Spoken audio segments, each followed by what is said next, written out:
Welcome to the Association of Schools and Colleges of Optometry's podcast series. ASCO produces podcasts on topics pertaining to the field of optometry, being or becoming a doctor of optometry, academic optometry, and more. Listen to our podcasts through the ASCO website at www.optet.org or ASCO's YouTube and iTunes channels. Today's topic is student wellness, and it's not only geared towards students attending optometry school, but all students regardless of age, topic of study, or future career aspirations. Our hope is to offer meaningful information and techniques for everyone so they can implement and utilize these techniques immediately if and when they're feeling stressed or overwhelmed. Today we welcome our very special guest, Dr. Jonathan Peretz, who's an expert in student wellness. In his training and career to date, Dr. Peretz has maintained a strong interest in student mental health and wellness.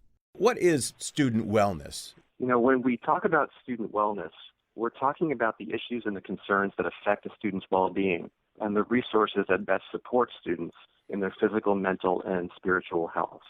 I've worked in university health settings for 2 decades now, and I have definitely seen the stress and the pressure on students increase exponentially over that time. It's a very, very different academic world now than it was when I went to grad school.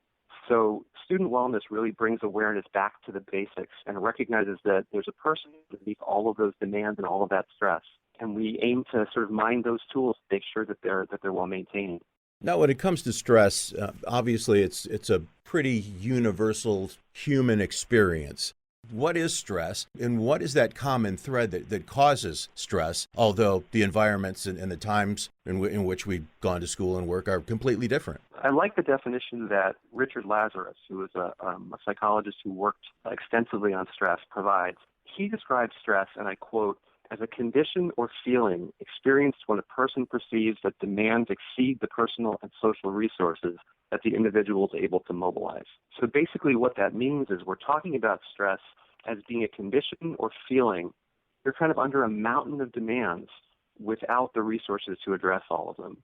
And when you think about the differences between the time when we went to grad school and maybe the present day, the economy is different. Pressures are different on families. Pressures are different on students. Academic demands are more intense, I think, in some ways. Like you said, it's a universal experience to become stressed or to feel stressed when you are under pressure. But I think there may be more or different variables these days than there were when we were in school.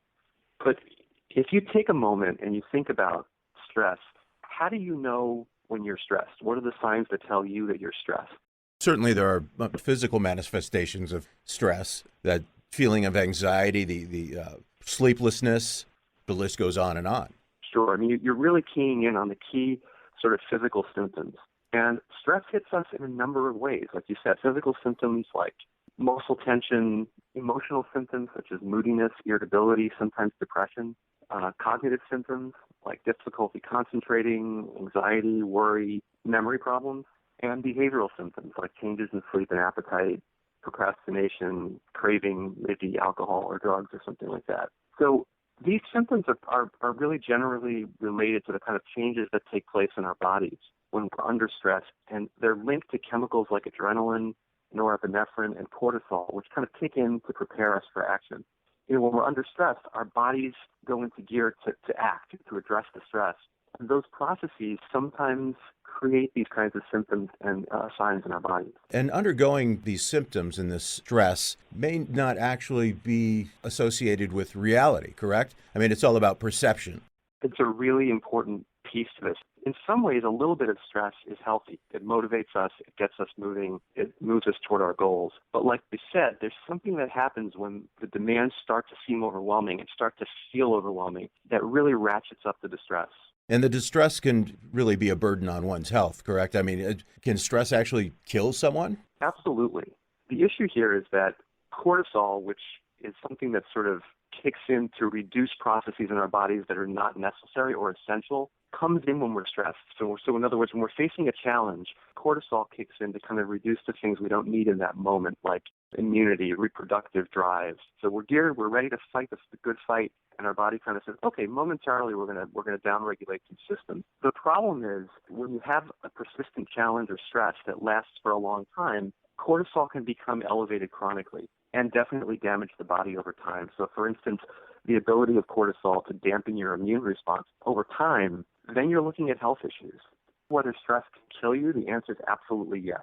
We know that acute stress is a major cause of sudden death in otherwise healthy young people, and chronic stress can definitely wear down the body and cause sort of fatal health problems down the line. How we hold stress or what we believe about it may actually contribute to whether it kills us quicker. There's a very interesting and somewhat controversial study that came out where they looked at the effect of high stress in combination with what we tell ourselves about that stress. And the study confirmed what we know already, which is that high levels of stress are associated with health problems. But interestingly, those individuals who had high levels of stress, as well as the belief that stress was harming their health, had a 43% higher risk of premature death than those who had high stress without that belief. But the study does call our attention to what you mentioned before, which is the role of perception in generating and intensifying stress. Is there such thing as normal stress? Sure.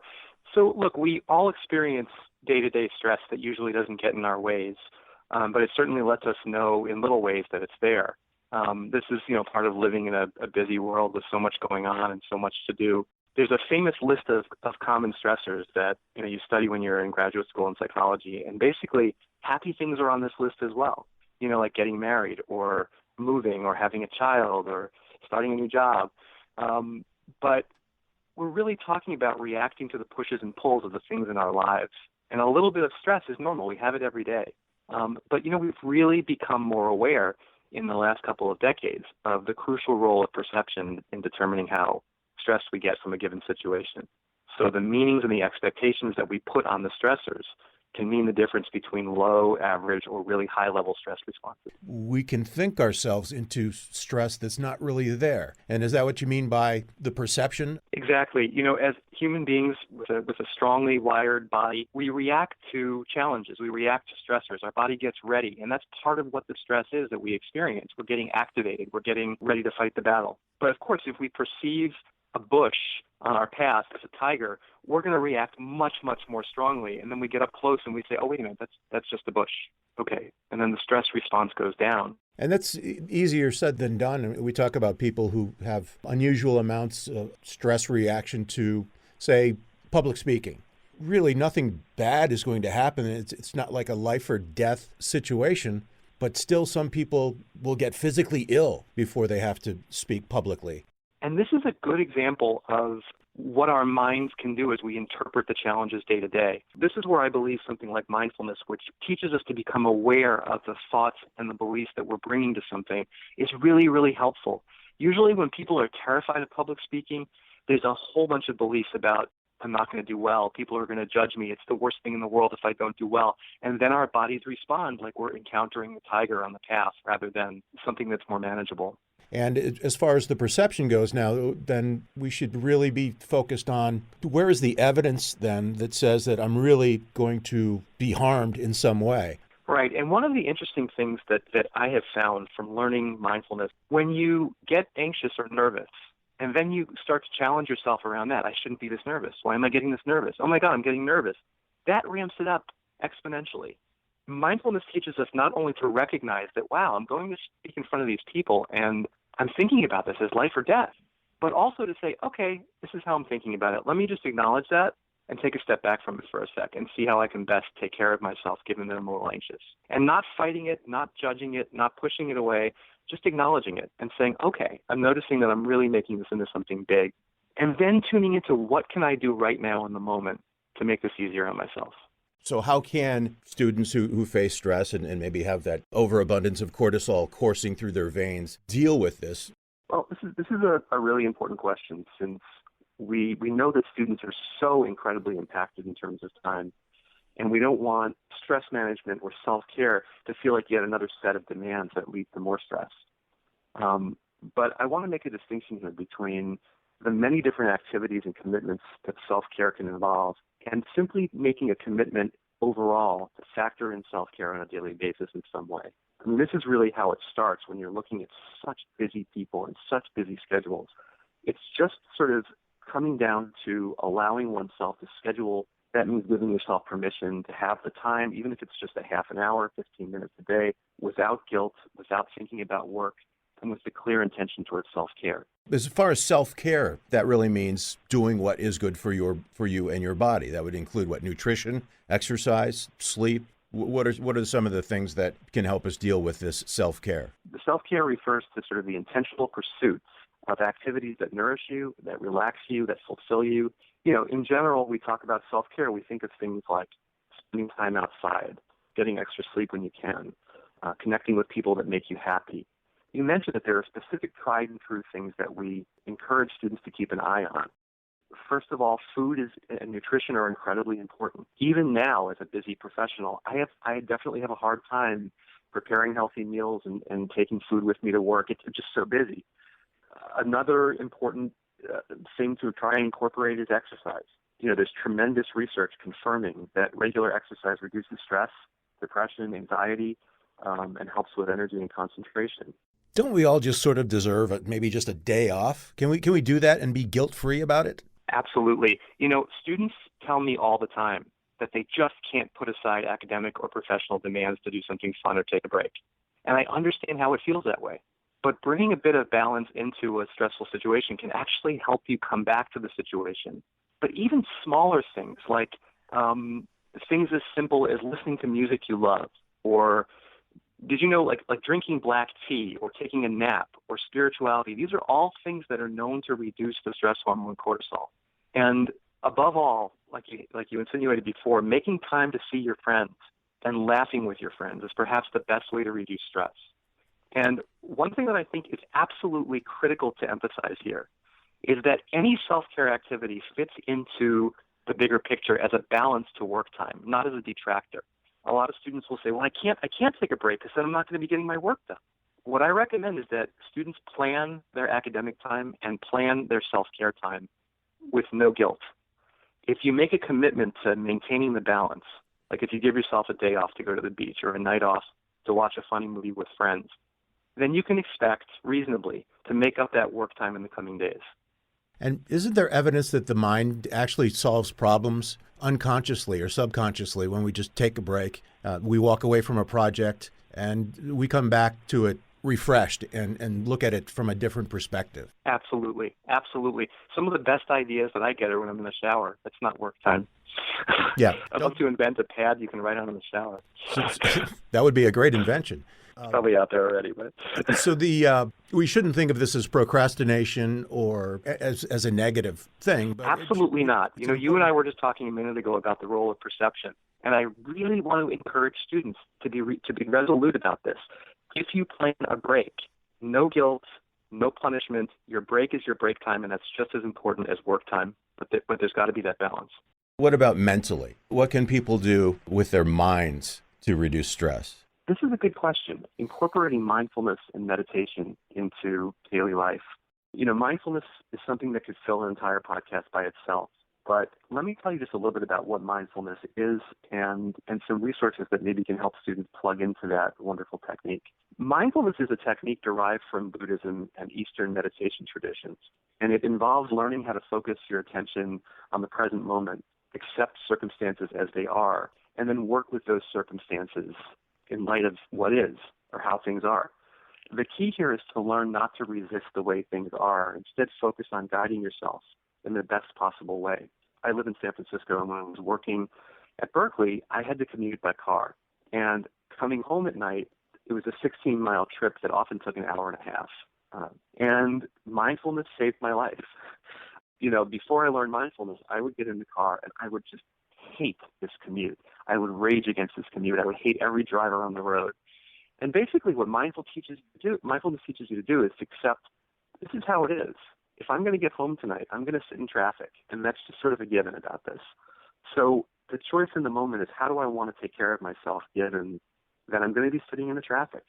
So some nights I would plan a good playlist. I would talk to friends when I was sitting in traffic. I would enjoy the views of the bay. And I would just say to myself, given that there's traffic, there's nothing I can do about it. I'm not going to fight it. I know that sounds kind of ideal if you can reach that point, but school is really stressful. And, for example, if you do poorly on an exam, of course you're going to have a reaction to that. It doesn't feel good. But mindfulness teaches us basically to start with that situation. The exam worked out in a way differently than you expected. Worrying about it, blaming yourself, beating yourself up, projecting into the future, all of these things are just creating suffering for you. Instead, basically what we acknowledge is you have feelings about it, and now you need to look at what your next step is to take care of yourself. Talk to the professor, get help from a friend, prepare earlier for the next exam. Mindfulness is a way of looking at how we approach a situation and trying to reduce the suffering and the stress that we bring to it, to our perception. It sounds like it's all about just being in the moment, not stressing out about what happened in the past because there's nothing you can do about it, and not freaking out about horrible things that we might imagine that could happen in the future because 99% of the time those things aren't going to happen anyway. Right, and that's not an easy thing for those of us who were raised in a culture that encourages us to plan all the time and think all the time and engage with things all the time. You know, one of the confusing things about mindfulness is we're taught in the mindful tradition to accept what goes on in the moment. Accepting it doesn't mean liking it necessarily. Like you said, being in the moment, for example, if you planned a picnic and it winds up raining on that day, it doesn't do any good to rage about the weather, to rage about the opportunity, to feel terrible that you planned this thing and it's all ruined. Accepting says, okay, it's raining. That's what we have to work with. And then the most important piece of mindfulness is to next ask yourself, given that it's raining, given that this is what is, what can I do to take care of myself? What do I need?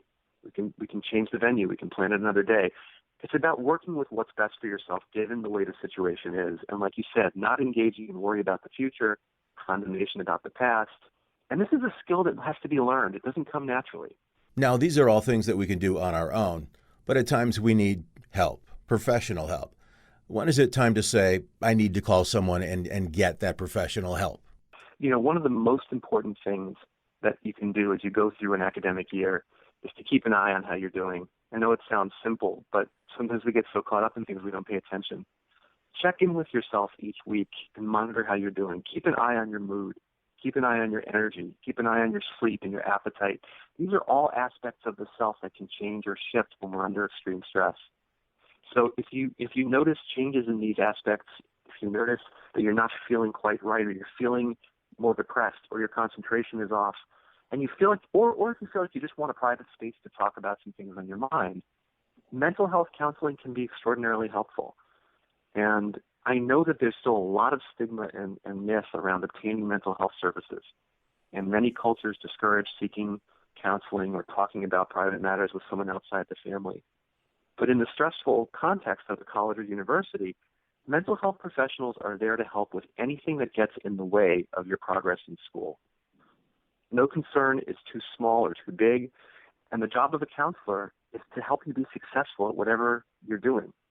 And the first step really is to contact your student health service or check the website of the student health service to find out what sort of counseling is available. Most student health centers offer free counseling and have low-cost resources in the community to recommend if that's necessary.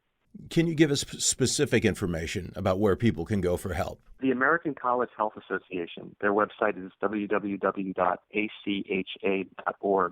has great resources on a variety of academic issues and a whole section under mental health. It can kind of provide advice as well as recommendations for where to seek help. There's another great website with resources and referral information called ulifeline.org. That's lifeline, LIFELINE.org. And one more, just for general information for students around issues of mental health, www.activeminds.org. That's ACTIVEMINDS.org. And again, those are all places to kind of start to get more information about next steps if you're feeling like you need help. Sometimes people don't realize that they need help. And if we see a friend or a colleague, someone we know that is having trouble with stress and could be a danger to themselves or to anyone else, what's the best way to approach that person? You know, there are a couple of thoughts that come to mind. The first one, if a friend is clearly struggling, it's okay to express your concern gently, or to consult with a teacher or a staff member for the best ways to handle the situation. As far as kind of approaching a friend, I think sometimes basically coming from a place in yourself that can understand that is a great way to lead in. Sometimes to be able to say to a friend, I don't know about you, but I'm really feeling the weight of all this, and I'm having a lot of trouble sleeping. How are you holding up? Something kind of like that. When you see a friend who's in greater distress, I think it's okay to be more direct and just say, hey, I'm kind of noticing that you seem kind of stressed out, and I'm wondering if there's anything I can do to help. Are you okay? Some people will say, no, leave me alone. Mm-hmm. Exactly. Some people will say, yeah, this has not been easy. And sadly, lately in the news, we've seen extreme examples of people who turn to horrible violence because of stress and mental issues. How do we deal with that if we suspect that maybe somebody is walking down that path? I mean, this is a really important question and essential, and there's no black and white about it. As far as helping friends, if a friend ever makes a suicidal or homicidal comment or expresses a plan to kill themselves or others, it's time to get help immediately. I would absolutely notify a teacher or a staff member right away, or call 911 even. These types of comments are not a joke and should never be taken lightly. If there's no sign of immediate danger, but a friend is really struggling, you can also consult with staff or faculty or mental health counselors on campus about how best to help your friend. The other part I want to make sure that we cover is to get help for yourself if you're feeling at that point. Sometimes people do become incredibly overwhelmed, and it gets harder and harder to function day to day. That's why I'm saying really keep track of the signals you're getting from your body. And it may become difficult to get out of bed at a certain point, and we may begin to experience thoughts of wanting to hurt or kill ourselves or hurt or kill someone else. These are signs that getting help is urgent. And if you're having thoughts of killing yourself or someone else and you're planning to take action, I strongly encourage you to call 911 right away. Don't even think about it. Just call. There's help waiting. It's a very dark and painful place if you find yourself thinking about dying or killing yourself. There are resources available 24/7. There's 911, but even if it's not something that's immediately a source of danger, there's a National Suicide Prevention Lifeline that is there 24/7 by phone and by chat online. They have trained counselors that are there all the time. And that phone number is 1-800-273-8255. These are highly reputable, very reliable counselors who are there to help. Can you repeat that number? Sure. The National Suicide Prevention Lifeline, they're there 24/7, and they can be reached at 1-800-273-8255. And you don't have to be on the edge of suicide or homicide to call them. You can call them when you're in tremendous distress, and they're there to help. Wow, this is powerful stuff. And unfortunately, part of our society today, I don't know if it's the news media that is making this seem like there's more of this issue than there has been in the past, or if it's reality. But nevertheless, it is happening. And the information that you're providing can help stop horrible things that we hear about in the news. Thank you so much. Normally, we wrap up the podcast by asking our speakers to talk about the field of optometry. We're not going to do that today. How about one last word, anything you wish to say that you feel we might have missed regarding student wellness and ensuring that students remain healthy in mind, body, and spirit? Sure. First, I just want to thank you so much for this opportunity to talk about such an important topic. I want to reiterate that self-care really deserves to be a daily commitment when you're in school full-time. And like I said before, your minds and your bodies are the tools that you're using to learn. And it's essential that we keep those tools in good shape and take the best care of ourselves as we can. Two things that I just want to quickly mention in terms of other resources.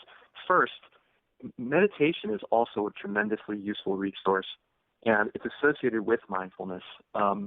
Even if you meditate 5 or 10 minutes a day, the benefits are tremendous.